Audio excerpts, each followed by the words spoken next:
बिस्मिल्लाहिर्रहमानिर्रहीम। एक नए एपिसोड के साथ मैं ताहब आपकी खिदमत में हाज़िर है। आज जिस मौजू पे मैंने गुफ्तगू करनी है, आपको पता है कि बजट जो है वो कल फाइनेंस बिल नेशनल असम्बली में मेजॉरिटी के साथ हुकूमत पास करवाने में कामयाब हुई है और कोई 172 वोट ट्रेजरी बेंचेस ने उसके हक़ में दिए, जबकि कोई 138 के लगभग वोट्स थे जो अपोजिशन के थे। लेकिन बड़ी दिलचस्प सूरत हाल हुई वहाँ पे।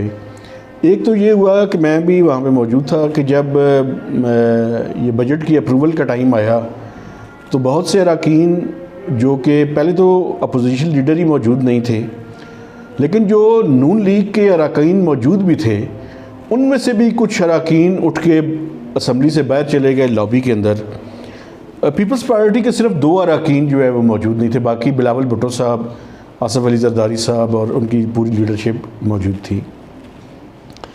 तो एक तो ये मैं समझता हूँ कि बड़ा अजीब सा हुआ कि मुस्लिम लीग नून के मुतअद्दिद अरकान जो है या तो वो आई नहीं इजलास में, और अगर आई भी तो उस टाइम जब वो वोटिंग का टाइम था तो उस टाइम वो इजलास से उठ के बाहर चले गए। इस बारे में तो नून लीग ही बेहतर तौर पे जवाब दे सकती है कि उसने हुकूमत को क्यों फैसिलिटेट किया, कि जिससे ये नज़र आया कि हुकूमत बड़ी कंफर्टेबल है और बड़ी आसानी से उन्होंने बजट पास करवा ली है। लेकिन 2-3 चीज़ें जो उसके अंदर इम्पॉर्टेंट हैं वो ये है कि टैक्सेशन के अंदर हुकूमत ने कुछ 100 अरब रुपए के लगभग जो है वो मज़ीद छूट दे दी है।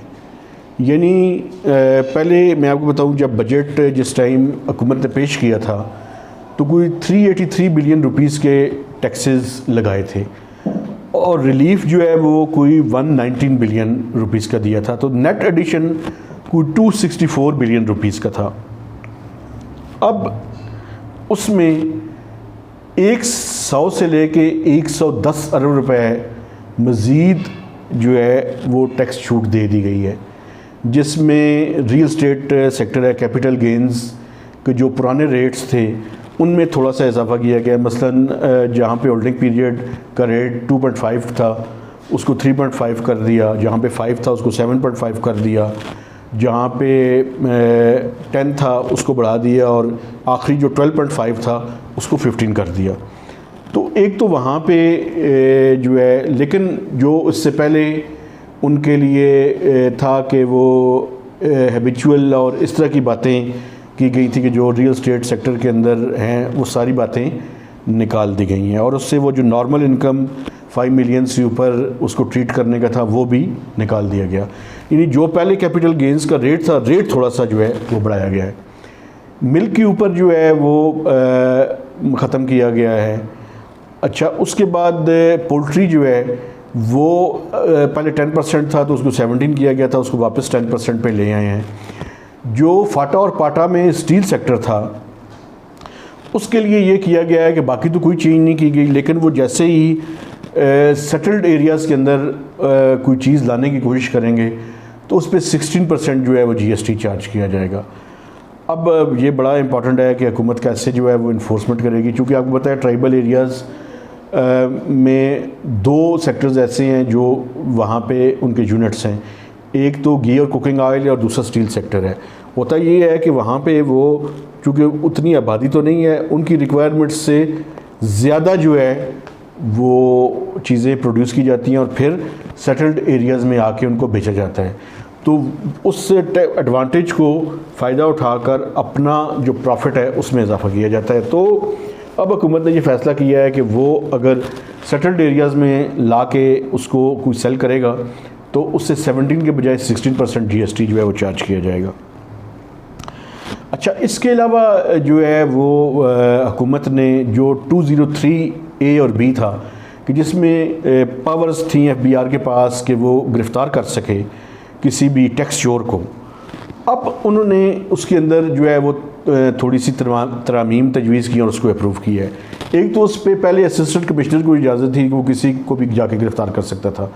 अब हुकूमत ने एक हाई पावर्ड कमेटी बना दी है जिसमें फाइनेंस मिनिस्टर हैं, चेयरमैन FBR हैं और सीनियर FBR के मेंबर। ये 3 रुकनी कमेटी पहले फ़ैसला करेगी और उसमें ये फ़ैसला किया गया है कि कोई भी जो टैक्स फाइलर है उसका तकरीबन उसका 10 करोड़ तक की अगर टैक्स चोरी का केस होगा तो उसमें उसको गिरफ़्तार किया जा सकेगा, और अगर नॉन फाइलर होगा तो 2.5 करोड़ में उसको गिरफ़्तार किया जा सकेगा। इससे कम जो अमाउंट होगी उस पर गिरफ़्तारी नहीं हो सकेगी। इसके अलावा काफ़ी सारी और चेंजेस भी की गई। जो पॉलिटिकल पार्टी से रिलेटेड चीज़ थी उसको भी निकाल दिया गया। इसके अलावा नैब को कुछ पावर्स देने की बात चल रही थी, वो भी इसके अंदर शामिल नहीं की गई। जो रेजिडेंट पाकिस्तानीज़ हैं उनका पीरियड जो है वो बढ़ा दिया गया है, तो उसकी तरामीम को भी शामिल किया। अब 183 डेज़ जो पाकिस्तान में रहेगा वो उसके लिए टैक्स रिटर्न फाइल करनी जो है वो ज़रूरी होगी। तो ये इस तरह की सारी तरामीम करने के बाद अब बुनियादी नुक्ते की तरफ मैं आता हूँ कि ये 383 अरब रुपया जब टैक्स बजट का ऐलान हुआ था तो हुकूमत ने मेयर्स दिए थे, जिसमें से 119 का रिलीफ दिया था, तो नेट एडिशन को 264 था। अब 100 से 110 अरब रुपए का मज़ीद, मसलन उस टाइम उन्होंने ऐलान किया था कि हम इंटरनेट पे, SMS पे और कॉल्स पे जो है वो FED वसूल करेंगे, जिसमें जो है वो 1 रुपया कोई SMS के ऊपर था, 3 रुपये 5 रुपये पर GB था उसके ऊपर इंटरनेट के ऊपर, और इसी तरह 3 मिनट से ज़्यादा अगर हो तो उसके ऊपर कॉल के ऊपर जो है वो था। अब जो इंटरनेट और SMS है उसको तो ख़त्म कर दिया गया, लेकिन जो मोबाइल कॉल है उस पर ये कहा गया कि 75 पैसे होंगे एक्सीडिंग 5 मिनट्स, यानी 5 मिनट से ज़्यादा अगर आप कॉल करेंगे तो आपको 75 पैसे अदा करने पड़ेंगे। तो यानी और पोल्ट्री और ये बाकी जो इंसेंटिव्स दिए गए, तो मज़ीद कोई 110 अरब रुपया जो है वो इंसेंटिव दे दिया गया। तो नेट एडिशन जो है वो सिर्फ 150 अरब रुपए का है। और दूसरी तरफ जो FBR का था कि हमने कोई 242 बिलियन रुपीस इन्फोर्समेंट के ज़रिए जमा करने हैं, तो अब जो इन्फोर्समेंट पे रिलायंस है वो 100 अरब रुपया जो टैक्स मेयर्स का इंसेंटिव आपने दिए हैं वो भी FBR से जब पूछा गया तो उन्होंने कहा जी कि हम इन्फोर्समेंट को बेहतर करेंगे। अब इन्फोर्समेंट के ज़रिए FBR का बहुत बड़ा रिलायंस है। कोई FBR ने अगले साल कोई 350 से 360 अरब रुपए टैक्स एडमिनिस्ट्रेशन की इम्प्रूवमेंट और इन्फोर्समेंट से हासिल करने हैं। अच्छा, IMF जो है वो FBR के इन दावों को नहीं मानता। वो कहता है जी आप ये बातें जो हैं, और मैं समझता हूँ कि IMF का मौक़िफ़ इसमें ठीक है।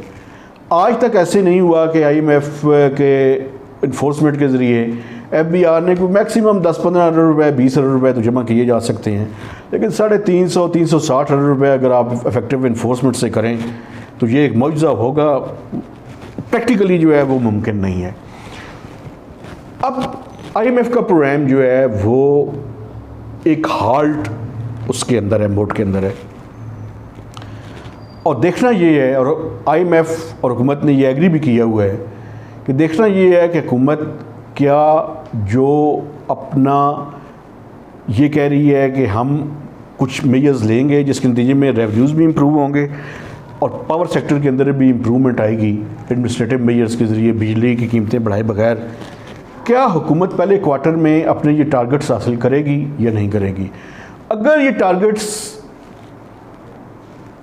हासिल करने में हम कामयाब हुए फिर तो IMF का प्रोग्राम रिवाइव हो सकता है, लेकिन ये कल के इंसेंटिव्स के बाद IMF के प्रोग्राम की रिवाइवल मज़ीद मुश्किलात का शिकार हो गई है, चूँकि आपको अब सारे का सारा जो है वो आपकी परफॉर्मेंस पे डिपेंड करेगा जो पहले क्वार्टर में आप अचीव करेंगे।